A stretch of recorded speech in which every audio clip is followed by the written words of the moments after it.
Good morning students. ഇന്ന് നമ്മൾ നമ്മുടെ സി യു ടിയുടെ സിലബസിൻ്റെ ഭാഗമായ ജുഡീഷ്യൽ റിവ്യൂ എന്ന് പറയുന്ന കോൺസെപ്റ്റ് ആയിരിക്കും കവർ ചെയ്യുന്നത്. നമുക്കറിയാം, നമ്മൾ കഴിഞ്ഞ ക്ലാസ്സുകളിലെല്ലാം പറഞ്ഞതുപോലെ തന്നെ ഇന്ത്യ പോലത്തെ ഒരു ഡെമോക്രാറ്റിക് രാജ്യത്തെ മറ്റ് രാജ്യങ്ങളെക്കാളും എന്താണ് പോർട്രേറ്റ് ചെയ്ത് ഒരു പടി മുമ്പിൽ നിർത്തുന്നത് എന്ന കാരണത്തിൻ്റെയൊക്കെ ഒരു റിസൾട്ടാണ് നമ്മൾ ഇന്ന് പഠിക്കാൻ പോകുന്ന ജുഡീഷ്യൽ റിവ്യൂ പോലത്തെ മഹത്തായ കോൺസെപ്റ്റ്സ്. നമുക്കറിയാം, ഇന്ത്യ ഒരു ഡെമോക്രാറ്റിക് രാജ്യമാണ്. ഡെമോക്രസിയുടെ മെയിൻ സോഴ്സ് എന്ന് പറയുന്നത് സോവറിൻ അതോറിറ്റി എന്ന് പറയുന്ന സിറ്റിസൺസ് ആണ് ഇവിടെ അവരുടെ ആവശ്യത്തിനും അവരുടെ നീതിക്കും അവരുടെ വെൽഫെയറിനും വേണ്ടി അവർ അംഗീകാരം കൊടുത്ത് അവരവരുടെ അതോറിറ്റി ഒരു ബോഡിയിലോട്ട് വെസ്റ്റ് ചെയ്യുന്ന ഒരു സിസ്റ്റം ഓഫ് ഗവേണൻസ് ആണ് നമ്മൾ ഇന്ത്യയിൽ നമുക്കുള്ളത്. അപ്പം അങ്ങനൊരു ഗവൺമെന്റ് രൂപീകരിക്കുമ്പോൾ എന്തൊക്കെ പോരായ്മകൾ വരാം, എന്തൊക്കെ ബെനിഫിറ്റ്സ് ഉണ്ട് എന്നൊക്കെ ഉള്ള നിറയെ വിഷയങ്ങൾ നമ്മൾ അഭിമുഖീകരിക്കേണ്ടതുണ്ട്, ഫേസ് ചെയ്യേണ്ടതുണ്ട്. അപ്പം ജുഡീഷ്യൽ റിവ്യൂ എന്ന് പറയുന്നൊരു കോൺസെപ്റ്റാണ് നമ്മൾ ഇന്ന് കവർ ചെയ്യാൻ പോകുന്നത്. ജുഡീഷ്യൽ റിവ്യൂ ആ വാക്കിൽ തന്നെ ഉണ്ട്, ജുഡീഷ്യറി റിവ്യൂ. രണ്ട് ആശയങ്ങളാണ് ഇതിനകത്ത് പറയുന്നത്. അപ്പം നമുക്ക് സ്വാഭാവികമായിട്ടൊരു ഡൗട്ട് തോന്നും, ഇതെന്താണ്? അപ്പം ജുഡീഷ്യറിയുടെ ഒരു ഇന്റർവെൻഷൻ ആണോ ഡെമോക്രസി, അല്ലെങ്കിൽ നമ്മുടെ ഗവേണൻസിനകത്തൊരു ഇന്റർവെൻഷൻ ആണോ എന്ന് ചോദിച്ചാൽ ഒറ്റ വാക്കി നമുക്ക് പറയാൻ പറ്റും, ആന്നു. പക്ഷെ അപ്പം നമ്മൾ ഓൺ ദ അതർ സൈഡ് നമ്മൾ ചിന്തിക്കുമല്ലോ, അതെങ്ങനെ ജുഡീഷ്യറിക്ക് മാത്രം എങ്ങനെയാണ് ഒരു മേൽക്കൈ എല്ലാത്തിനേക്കാളും? നമ്മൾ സെപ്പറേഷൻ ഓഫ് പവർ എന്ന് പറയുന്ന ഒരു ആശയത്തിന്റെ അടിസ്ഥാനത്തിലാണ് നമ്മുടെ ഇന്ത്യൻ ഗവൺമെന്റ് അല്ലെങ്കിൽ ഗവൺമെന്റ് ഓഫ് ഇന്ത്യ നമ്മൾ ഫോം ചെയ്തിരിക്കുന്നത്, അല്ലേ? അതായത് എന്തൊക്കെയാണ്? നമുക്ക് three tier system of governance ആണ്: ലെജിസ്ലേറ്റീവ്, എക്സിക്യൂട്ടീവ് ആൻഡ് ജുഡീഷ്യറി. അതും സെപ്പറേഷൻ ഓഫ് പവർ ബേസ്ഡ്, അതായത് ആരും ആരേക്കാളും മുകളിലല്ല, മൂന്ന് പേരും ബാലൻസ്ഡ് ആയിട്ടൊരു ട്രയാങ്കിൾ ഫോമിലാണ് റൺ ചെയ്യുന്നത്. അപ്പം ജുഡീഷ്യറിക്ക് മാത്രം എന്താണ് ഇത്ര അതോറിറ്റേറ്റീവ് പവർ എന്നുള്ളൊരു ചോദ്യം വരും. അപ്പം ഇതാണ് നമ്മൾ ഈ ഒരു വാക്ക് കാണുമ്പോൾ നമുക്ക് തോന്നുന്ന ഒരു ചെറിയൊരു ഡൗട്ട്. പക്ഷെ അതൊന്നുമല്ല. നമ്മൾ ഇന്ന് പഠിക്കാൻ പോകുന്ന വിഷയം എന്ന് പറഞ്ഞാൽ ജുഡീഷ്യൽ റിവ്യൂ എന്ന് പറയുന്ന ഒരു മഹത്തായ കോൺസെപ്റ്റ്. അത് എങ്ങനെയാണ് ഈ ഒരു സെപ്പറേഷൻ ഓഫ് പവർ അല്ലെങ്കിൽ ടയർ സിസ്റ്റത്തെ ബാലൻസ് ചെയ്യുന്നു, അല്ലെങ്കിൽ ഡെമോക്രസിയുടെ എസെൻസ് ആയിട്ടുള്ള സിറ്റിസൻസിന്റെ റൈറ്റ്സിനെ എങ്ങനെ ഇത് വൈലേറ്റ് ചെയ്യാതെ ഡെമോക്രസിയെ അപ്ഹോൾഡ് ചെയ്ത് നിർത്താൻ സാധിക്കുന്നു എന്നുള്ളൊരു കോൺസെപ്റ്റാണ് ജുഡീഷ്യൽ റിവ്യൂവിൽ കൂടെ നമ്മൾ മനസ്സിലാക്കേണ്ടത്. എന്താണ് ജുഡീഷ്യൽ റിവ്യൂ എന്നാണ് നമ്മൾ ആദ്യം മനസ്സിലാക്കേണ്ടത്. ഇതിനകത്ത് പറഞ്ഞതുപോലെ തന്നെ judicial review is the power of the court to review and validate a law enacted by legislature. It is the power of the court to declare a legislative act void on the ground of unconstitutionality. A constitutional doctrine that gives to a court system the power to annul legislative or executive acts which the judge declares to be unconstitutional. എന്തെന്ന് വെച്ചാൽ, സിമ്പിളായിട്ട് പറയുകയാണെങ്കിൽ, നമുക്കറിയാം, നമുക്ക് നിയമം ഉണ്ടാക്കുന്നത് legislature ആണെങ്കിൽ അത് ഇനാക്ട് ചെയ്യാൻ സഹായിക്കുന്ന എക്സിക്യൂട്ടീവ് ബോഡിയാണ്. അപ്പം ജുഡീഷ്യൽ റിവ്യൂവിൽ കൂടെ ഉദ്ദേശിക്കുന്ന ആശയം ഇതാണ്: ഏതെങ്കിലും നിയമം ഭരണഘടനയ്ക്ക് വിരുദ്ധമായി, അതായത് ജനങ്ങളുടെ ഫണ്ടമെന്റൽ റൈറ്റ്സിനെയോ അവരുടെ അവകാശങ്ങളെയോ കർട്ടൈൽ ചെയ്യുന്ന രീതിയിൽ, അതായത് വയലേറ്റ് ചെയ്യുന്ന രീതിയിൽ ഒരു നിയമം പാസ്സാവുകയാണെങ്കിൽ ജുഡീഷ്യറിക്ക് അതിൽ ഇന്റർവെൻ ചെയ്യാം, എന്നിട്ട് അതിനെ അൺകോൺസ്റ്റിറ്റ്യൂഷണൽ ഡിക്ലെയർ ചെയ്യാം എന്ന് പറയുന്ന ഒരു പവറിനെയാണ് നമ്മൾ ജുഡീഷ്യൽ റിവ്യൂ എന്ന് പറയുന്നത്. അതാണ് ഇതിനകത്ത് ആദ്യത്തെ ഫസ്റ്റ് പോയിന്റിലും സെക്കൻഡ് പോയിന്റിലും പറഞ്ഞിരിക്കുന്നത്. ഇത് കോടതികളുടെ ഒരു പവറാണ്. ഇതെന്തെന്ന് വെച്ചാൽ, നമുക്കിപ്പോൾ അറിയാം, ഇങ്ങനൊരു പവർ ഇല്ലെങ്കിൽ സ്വാഭാവികമായിട്ടും നമ്മുടെ ഒരു ഡെമോക്രാറ്റിക് നേഷൻ ആണെന്നൊക്കെ പറഞ്ഞാലും ഇൻ ഫ്യൂച്ചർ ഒരു ഡിക്റ്റേറ്റർ പവറിലോട്ടൊക്കെ പോകാൻ സാധ്യതയുണ്ട്, അല്ലേ? കാരണം നമുക്കറിയാം, മഹത്തായ ഒരു ഫേമസ് ജൂറിസ്റ്റ് പറഞ്ഞിട്ടുള്ള ഒരു സ്റ്റേറ്റ്മെന്റ് ഉണ്ട്. അരിസ്റ്റോട്ടിൽ, പ്ലേറ്റോ പോലത്തെ മഹത്തായ ജൂറിസ്റ്റുകൾ പറഞ്ഞിട്ടുള്ള ഒരു സ്റ്റേറ്റ്മെന്റ് ഉണ്ട്: പവർ കറപ്റ്റ്സ് മാൻ. എൻ്റെ ഊഹം ശരിയാണെങ്കിൽ അരിസ്റ്റോട്ടിലാണ് പറഞ്ഞിരിക്കുന്നത് പവർ കറപ്റ്റ്സ് മാൻ എന്ന് പറഞ്ഞിരിക്കുന്നത്. അതായത് ഒരു വ്യക്തിയിൽ തന്നെ ഏകീകരിച്ച് നമ്മൾ പവർ കൊടുക്കുകയാണെങ്കിൽ ആ പവർ വെച്ച് അദ്ദേഹം കറപ്റ്റഡ് ആവും, അല്ലെങ്കിൽ ആ പവർ മിസ്യൂസ് ചെയ്യുമെന്ന് പറയപ്പെടുന്നുണ്ട്. നമ്മുടെ ഈ ഒരു ജുഡീഷ്യൽ റിവ്യൂവിൻ്റെയും ഒരു ബേസിക് സയൻസ് അതാണ്. കാരണം നമ്മൾ 5-6 വർഷം അല്ലെങ്കിൽ 10 വർഷത്തേക്ക് ഒരു പർട്ടിക്കുലർ ഒരു വ്യക്തി അല്ലെങ്കിൽ ഒരു ബോഡി ഓഫ് പീപ്പിളിനെ നമ്മൾ പവർ കോൺസെൻട്രേറ്റ് ചെയ്ത് കൊടുക്കുമ്പോൾ possibilities are very high that they might get corrupted, isn't it? So in that way there has to be some mechanism to govern that power also. അപ്പം അതാണ് ഈ നമ്മളെ ട്രയാങ്കിൾ സിസ്റ്റം ഉണ്ടല്ലോ, judiciary, executive, legislative എന്ന് പറയുന്നത്. ഒന്നിന്റെ മേളിൽ ഒരു ചെക്ക് ആൻഡ് ബാലൻസ് പോലാണ് ഗവേൺ ചെയ്യുന്നത്, അല്ലേ? ഒരാൾ തെറ്റ് ചെയ്യുമ്പോൾ വേറൊരാൾ ശാസിക്കുന്നത് പോലെ തന്നെ ലെജിസ്ലേച്ചറിൻ്റെയോ എക്സിക്യൂട്ടീവിൻ്റെ ആക്ട് ഫണ്ടമെന്റൽ റൈറ്റ്സിനെയോ നമ്മുടെ കോൺസ്റ്റിറ്റ്യൂഷന് വിപരീതമായാണ് ചലിക്കുന്നതെന്ന് ജുഡീഷ്യറിക്ക് ബോധ്യമായി കഴിഞ്ഞാൽ the judge can declare it as unconstitutional. That is what the judicial review concept is delivering. അടുത്തത് നമ്മൾ എന്തിൻ്റെയും കോൺസെപ്റ്റ് പഠിക്കുന്നതിന് മുമ്പ് it is necessary to understand what or how does this particular concept origin, from where does this as origin എന്നുള്ളൊരു ആശയം നമ്മൾ അറിഞ്ഞിരിക്കണം. So the doctrine of judicial review originated and developed in USA. നമ്മൾ തുടക്ക ക്ലാസ്സിൽ പറഞ്ഞ സെപ്പറേഷൻ ഓഫ് പവർ എന്ന് പറയുന്ന കോൺസെപ്റ്റ് മോണ്ടസ്ക്യൂ എന്ന് പറയുന്ന ഒരു മഹത്തായ ജൂറിസ്റ്റ്, അദ്ദേഹം ഒരു US സിറ്റിസൺ ആയിരുന്നു. അത് അവിടെ നിന്നാണ് ഒറിജിനേറ്റ് ചെയ്തത്. പക്ഷേ ഈ സെപ്പറേഷൻ ഓഫ് പവർ എന്ന് പറയുന്ന കോൺസെപ്റ്റിനേക്കാളും നമ്മൾ അതിൻ്റെ ഒരു ചെക്ക് ആൻഡ് ബാലൻസ് എന്നുള്ള രീതിയിലുള്ള ജുഡീഷ്യൽ റിവ്യൂ ഒറിജിനേറ്റ് ചെയ്തിരിക്കുന്നത് USA ആണ്. ഇതൊരു USA അവർ ജൂറിസ്റ്റിൽ ഉണ്ടാക്കിയതല്ല, പക്ഷെ ഒരു ഫേമസ് ആയിട്ടുള്ള ഒരു കേസിൽ നിന്ന് ആസ്പദമായ ഒരു കോൺസെപ്റ്റാണ് ജുഡീഷ്യൽ റിവ്യൂ. അത് ഏത് കേസിൻ്റെ ഹിസ്റ്ററി നിങ്ങൾ പഠിക്കേണ്ട ആവശ്യമില്ല, നിങ്ങൾക്ക് ഈ ഒരു എക്സാമിനായിട്ട് ഇമ്പോർട്ടൻസ് ഇല്ല. പക്ഷെ കേസിൻ്റെ പേര് അറിഞ്ഞിരിക്കണം. മാർഡുറി വേഴ്സസ് മാഡിസൺ 1803 ഈ പറയുന്ന കേസിലായിരുന്നു സുപ്രീം കോർട്ട് ഓഫ് അമേരിക്കയുടെ ഫേമസ് ആയിട്ടുള്ളൊരു ജഡ്ജിൻ്റെ ജഡ്ജ്മെൻറ്റിനകത്ത് പറഞ്ഞിരിക്കുന്ന ഒരു ആശയമായിരുന്നു ജുഡീഷ്യൽ റിവ്യൂ എന്ന് പറയുന്ന ഒരു കോൺസെപ്റ്റ്. അതിനാലാണ് ഈ പറയുന്ന രാജ്യങ്ങളിലൊക്കെ ജുഡീഷ്യൽ റിവ്യൂ കോൺസെപ്റ്റ് അറൈസ് ചെയ്തിരിക്കുന്നത്. ഓക്കെ, പക്ഷേ ഇന്ത്യ ഈ ഒരു കോൺസെപ്റ്റ് 1950 കോൺസ്റ്റിറ്റ്യൂഷൻ ഫോം ചെയ്യുമ്പോഴത്തേക്കും ഇത് കോൺസ്റ്റിറ്റ്യൂഷനകത്ത് തന്നെ ഇംബൈഡ് ചെയ്ത് ഇതിനെ ഭാഗമാക്കിയിട്ടുണ്ട്. അതായത് ജുഡീഷ്യൽ റിവ്യൂ ഇന്ത്യൻ കോൺസ്റ്റിറ്റ്യൂഷന്റെ ഭാഗമാണ്. അപ്പോൾ അമേരിക്കയുടെ കേസ് നോക്കുമ്പം അവർക്ക് ആ ഒരു ജഡ്ജ്മെന്റിന്റെ റിസൾട്ടായിട്ട് വന്ന ഒരു മെക്കാനിസം ആണെങ്കിൽ ഇന്ത്യയുടെ കേസിൽ അങ്ങനല്ല. ഇന്ത്യയുടെ കേസിൽ ജുഡീഷ്യൽ റിവ്യൂ എന്ന് പറയുന്നത് അതിൻ്റെ ബേസിക് അടിസ്ഥാന ഗ്രന്ഥം എന്നുള്ള രീതിയിൽ നമ്മുടെ കോൺസ്റ്റിറ്റ്യൂഷന്റെ ഭാഗമായിട്ട് തന്നെ പറയുന്ന ഒരു പ്രൊവിഷനാണ് judiciary is having the right to review an act passed. Okay, അപ്പം അതാണ് ഇതിന്റെ ഒരു ഒറിജിനെ പറ്റി പറയുന്നത്. So the Supreme Court has declared the power of judicial review as the basic feature of the Constitution. Further, the power of judicial review cannot be curtailed even by constitutional amendments. അതിനെ ഇച്ചിരൂടെ ശക്തിപ്പെടുത്തുന്ന രീതിയിൽ supreme കോടതി തന്നെ ഒരു famous കേസുകളിൽ പറഞ്ഞിട്ടുണ്ട്. Basic structure doctrine എന്ന് പറഞ്ഞ ഭരണഘടനയുടെ അടിസ്ഥാന സ്വഭാവത്തിൽ പെടുന്ന ഒരു ഫീച്ചറാണ് നമ്മുടെ ജുഡീഷ്യൽ റിവ്യൂ എന്നും ഒരു കാരണവശാലും ജുഡീഷ്യൽ റിവ്യൂവിനെ അമെൻഡ് ചെയ്യുക, അതായത് ജുഡീഷ്യൽ റിവ്യൂ നമ്മൾ ഭാവിയിൽ നമ്മൾ കോൺസ്റ്റിറ്റ്യൂഷൻ അമെൻമെന്റിനെ പറ്റി കഴിഞ്ഞ ക്ലാസ്സുകളിൽ പറഞ്ഞല്ലോ, അമെൻമെന്റ് ചെയ്ത് ഇതിനെ റിമൂവ് ചെയ്ത് കളയാനും സാധിക്കില്ല.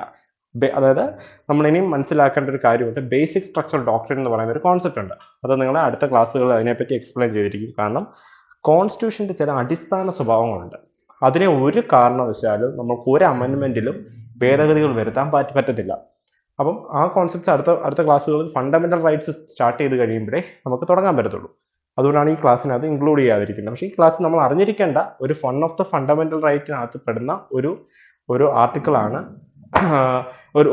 ഒരു പ്രൊവിഷനാണ് ജുഡീഷ്യൽ റിവ്യൂ എന്ന് പറയുന്നത്. അപ്പം ജുഡീഷ്യൽ റിവ്യൂ എന്ന് പറയുന്നത് അമെൻമെന്റ് വഴി റിമൂവ് ചെയ്യാൻ പാടില്ലാത്തതുമാണ്, ബേസിക് സ്ട്രക്ചർ ഓഫ് ദ കോൺസ്റ്റിറ്റ്യൂഷനുമാണെന്ന് സുപ്രീം കോടതി പറയപ്പെട്ടിട്ടുണ്ട്. ഇന്ത്യയുടെ ജുഡീഷ്യൽ റിവ്യൂ കോൺസ്റ്റിറ്റ്യൂഷന്റെ ഭാഗമാണെന്ന് പറഞ്ഞു. അപ്പോൾ അതിന്റെ തമ്മിലുള്ള ബന്ധം എവിടെയാണ് സ്പെസിഫൈ ചെയ്ത് പറഞ്ഞിരിക്കുന്നത് വെച്ചാൽ ആർട്ടിക്കിൾ 13 ക്ലോസ് 2 ഇതിനെപ്പറ്റി പറഞ്ഞിരിക്കുന്നത്, നമ്മുടെ കോൺസ്റ്റിറ്റ്യൂഷൻ പറഞ്ഞിരിക്കുന്നത്. പലപ്പോഴും നമ്മുടെ കോൺസ്റ്റിറ്റ്യൂഷന്റെ ഒരു സ്വഭാവം അനുസരിച്ച് നമുക്ക് ഒരിക്കലും ജുഡീഷ്യൽ റിവ്യൂ എന്നുള്ള വാക്കായിട്ട് നമുക്ക് അസച്ച് അതേ ഡിഫൈൻ ചെയ്ത് കോൺസ്റ്റിറ്റ്യൂഷൻ അത് പറയാറില്ല. പക്ഷേ അതിന്റെ എല്ലാ സ്വഭാവങ്ങളും മീറ്റ് ചെയ്യുന്ന രീതിയിലായിരിക്കും അതിനെ ഡിഫൈൻ ചെയ്ത് വെച്ചിരിക്കുന്നത്. അപ്പം ആർട്ടിക്കിൾ 13 ക്ലോസ് 2 പറഞ്ഞിരിക്കുന്നത് എന്താണ്? The union or the state shall not make any law that takes away or abridges any of the fundamental rights and any law made in contravention of the aforementioned mandate shall to the extent of the contravention be void. ഇതിൽ പറഞ്ഞിരിക്കുന്ന ഇത്രയാണ്, നമ്മൾ തുടക്കത്തിൽ പറഞ്ഞ ആശയം തന്നെയാണ്. ഭരണഘടന വിരുദ്ധമായോ fundamental right വിരുദ്ധമായോ ഏതെങ്കിലും ആക്ട് പാസ്സാക്കുകയോ ഇനാക്ട് ചെയ്യുകയോ ചെയ്തു കഴിഞ്ഞാൽ അതിനെ വോയിഡ് ആയിട്ട് ഡിക്ലെയർ ചെയ്യാൻ കോൺസ്റ്റിറ്റ്യൂഷൻ അതോറിറ്റി കൊടുത്തിട്ടുണ്ട്. ആ അതോറിറ്റി ആർക്കാണ് കൊടുത്തേക്കുന്നത്? ജുഡീഷ്യറിക്ക്. അപ്പം അസച്ച് നമ്മൾ നോക്കുമ്പോൾ ജുഡീഷ്യൽ റിവ്യൂ എന്നൊരിതില്ല, പക്ഷേ ഈ എസെൻസ് ഇവിടെ പറയപ്പെടുന്നത് ജുഡീഷ്യൽ റിവ്യൂവിനെ പറ്റിയാണ്. സോ ആർട്ടിക്കിൾ 13 ക്ലോസ് 2 ജുഡീഷ്യൽ റിവ്യൂവിനെ പറ്റി പറഞ്ഞിരിക്കുന്നത്. അതിന്റെ പോയിന്റ്സ് ആണ് നമ്മൾ judicial review is called upon to ensure and protect fundamental rights and guarantee part 3 of the constitution. Part 3 of the constitution ആണ് നമ്മൾ ഫണ്ടമെന്റൽ റൈറ്റ്സ് ഡിഫൈൻ ചെയ്തിരിക്കുന്നത്. അപ്പം അത് പ്രൊട്ടക്ട് ചെയ്യാൻ വേണ്ടി, ജനങ്ങളുടെ അവകാശങ്ങളെ പ്രൊട്ടക്ട് ചെയ്യുക. കാരണം നമ്മളൊരു ആക്ട് എന്ന് പറയുമ്പോൾ ഒരു നിയമം പാസ്സാവുന്നു, അത് ആർക്ക് വേണ്ടിയാണ് പാസ്സാക്കുന്നത്? ജനങ്ങൾക്ക് വേണ്ടി, നമ്മൾക്ക് വേണ്ടിയാണ്. പക്ഷെ നമുക്ക് വേണ്ടി ഇറക്കുന്ന നിയമങ്ങൾ ചിലരുടെ ബെനിഫിറ്റിന് വേണ്ടിയാണ് ഇറക്കുന്നതെങ്കിൽ നമ്മുടെ ഫണ്ടമെന്റൽ റൈറ്റ്സ് വയലേറ്റ് ചെയ്തായിരിക്കുമല്ലോ ആ ബെനിഫിറ്റ് വേറൊരാൾ എൻജോയ് ചെയ്യുന്നത്. അതൊരിക്കലും ഈ ഒരു രാജ്യത്ത് സാധ്യമല്ല. അപ്പം അതാണ് കോൺസ്റ്റിറ്റ്യൂഷൻ പറഞ്ഞിരിക്കുന്നത്. അൺകോൺസ്റ്റിറ്റ്യൂഷണലോ ഫണ്ടമെന്റൽ റൈറ്റിന് വിപരീതമായോ എന്തെങ്കിലും പാസ്സാവുകയോ എനാക്ട് ചെയ്യുകയോ ചെയ്തു കഴിഞ്ഞാൽ അതിനെ വോയിഡ് ആയിട്ട്, അതായത് അസാധുവായിട്ട് പ്രഖ്യാപിക്കാൻ ജുഡീഷ്യറിക്ക് അതോറിറ്റി ഉണ്ടെന്ന് പറയുന്നത്.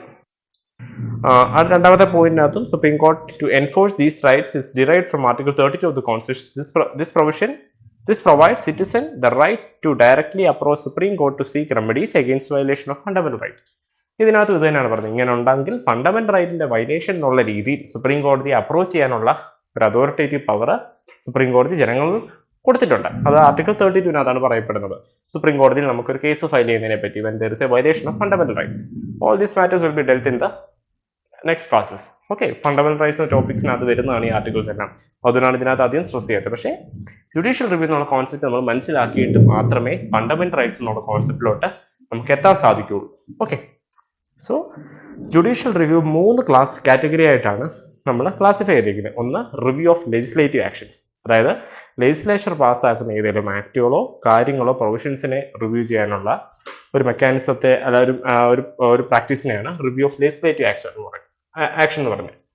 അടുത്തതായി റിവ്യൂ ഓഫ് അഡ്മിനിസ്ട്രേറ്റീവ് ആക്ഷൻ, എക്സിക്യൂട്ടീവിന്റെ ചില ആക്ഷൻസിനെ റിവ്യൂ ചെയ്യുന്നതിനും എക്സിക്യൂട്ടീവ് ആക്ഷൻ. പിന്നെ review of judicial decision itself, അതായത് സുപ്രീം കോടതി സ്വന്തം ഡിസിഷനെ പോലും ചില സമയത്ത് റിവ്യൂ ചെയ്യാറുണ്ട്. ഫോർ എക്സാമ്പിൾ, ഇപ്പം നമുക്ക് ഫേമസ് കേസുകളായിട്ടുള്ള ഗോലക്നാഥ് എന്നൊക്കെ പറഞ്ഞ കേസുകളൊക്കെ ഉണ്ട്. നിങ്ങളതൊക്കെ പുറകാലെ പഠിക്കുന്നതായിരിക്കും.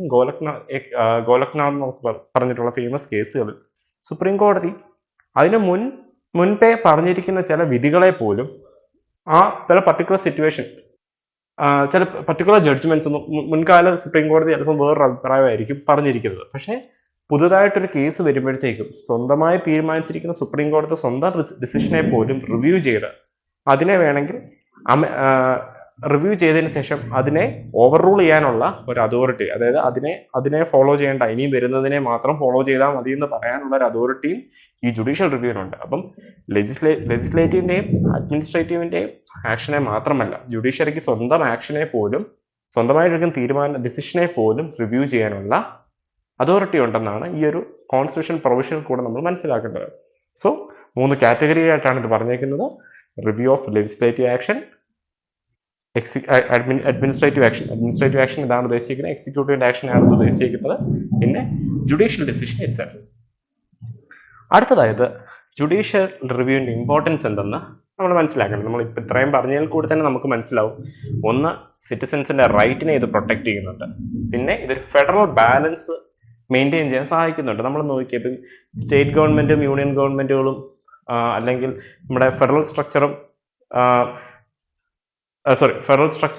സ്റ്റേറ്റ് ഗവൺമെന്റും യൂണിയൻ ഗവൺമെന്റും തമ്മിലൊക്കെ ഓരോ നിയമങ്ങൾ പാസ്സാകുമ്പോഴത്തേക്കും, ഇപ്പോൾ യൂണിയൻ ഗവൺമെന്റ് സ്റ്റേറ്റ് ഗവൺമെന്റ്സിനെ കർട്ടെയിൽ ചെയ്യുന്ന, അതായത് സപ്രസ് ചെയ്യുന്ന രീതിയിൽ ഒരു നിയമം പാസ്സാക്കുകയാണെങ്കിലൊക്കെ ഇവിടെ ആ ഒരു ബാലൻസ് നഷ്ടപ്പെടും, അല്ലേ?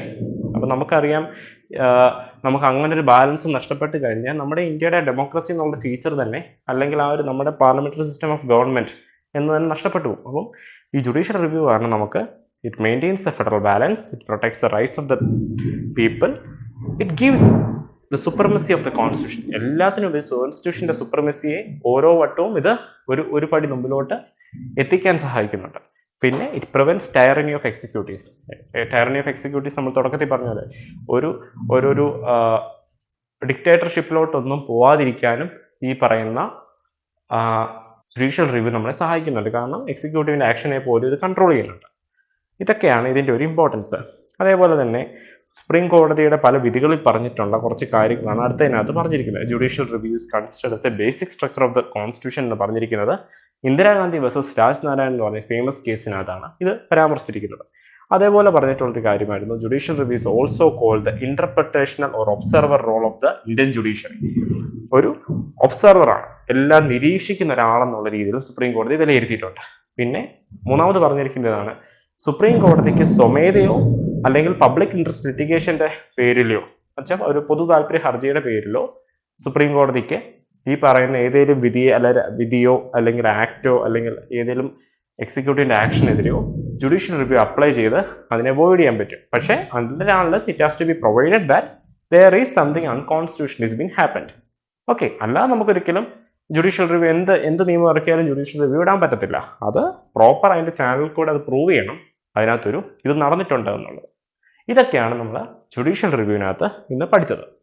അപ്പം ഐ ഹോപ്പ് നിങ്ങൾക്ക് ഇത് ജുഡീഷ്യൽ റിവ്യൂ എന്നുള്ളൊരു കോൺസെപ്റ്റ് മൈനർ ഒരു കോൺസെപ്റ്റ് ആണ്, പക്ഷെ വളരെയധികം പവർഫുൾ ഒരു കോൺസെപ്റ്റ് ആണ്. നിങ്ങൾ പ്രൊഫഷനിലൊക്കെ വരുമ്പോഴത്തേക്കും നമുക്ക് കേസുകളും കാര്യങ്ങളൊക്കെ മുമ്പിലോട്ട് പോകുമ്പോൾ there will be n number of judicial review petitions before you. Okay, so you should understand what the concept of judicial review is. അപ്പം ഇന്നത്തെ ക്ലാസ് നമ്മൾ ജുഡീഷ്യൽ റിവ്യൂ എന്നുള്ള കോൺസെപ്റ്റ് പഠിച്ചു. ഇത് ആർട്ടിക്കിൾ 13 പറയപ്പെടുന്നത്. നമുക്കറിയാം ഫണ്ടമെന്റൽ റൈറ്റ്സിനെ പറ്റി ഒരു ചെറിയ ബ്രീഫ് വന്നിട്ട് എന്ന് വൈൻഡപ്പ് ചെയ്യാണ്. Next class onwards will be dealing with fundamental rights. So fundamental rights നമ്മുടെ കോൺസ്റ്റിറ്റ്യൂഷൻ ആർട്ടിക്കിൾ 12 തൊട്ട് 35 വരെയാണ് പറയപ്പെട്ടിരിക്കുന്നത്. അപ്പം 13 എന്ന് പറയുന്ന ആർട്ടിക്കിൾ അത് ജുഡീഷ്യൽ റിവ്യൂവിനെ പറ്റിയാണ് പറയുന്നത്. നോർമലി നമ്മൾ സ്കൂൾ കാലഘട്ടം തൊട്ട് നമ്മൾ കോളേജിലൊക്കെ പഠിക്കുമ്പോഴും ഫണ്ടമെന്റൽ റൈറ്റ്സിന്റെ മെയിൻ ആയിട്ടുള്ള ആർട്ടിക്കിൾ 14 തൊട്ടാണ് പഠിക്കുന്നത്. പക്ഷെ പലപ്പോഴും 13 നമ്മൾ സ്കിപ്പ് ചെയ്യാറുണ്ട്. പക്ഷെ നമ്മൾ സ്കിപ്പ് ചെയ്യല്ല. 13 is also very relevant ആണ്. Judicial review is also a part of the fundamental right. Okay, so in this concept we have studied what's the role of judicial review, how important it is, who is the one who who is the authority having the right to implement the judicial review. ഇതെല്ലാമാണ് നമ്മൾ ഇന്ന് നോക്കിയത്. ഇതിന്റെ ഒരു ചരിത്രം origin നോക്കി എല്ലാം നോക്കി. ഓക്കെ, സോ വിത്ത് ദിസ് ഞാനിത് ജുഡീഷ്യൽ റിവ്യൂ എന്ന് പറഞ്ഞ കോൺസെപ്റ്റ് വൈൻഡപ്പ് ചെയ്യുകയാണ്. So if you're having any doubt, you can text to me. Okay, thank you.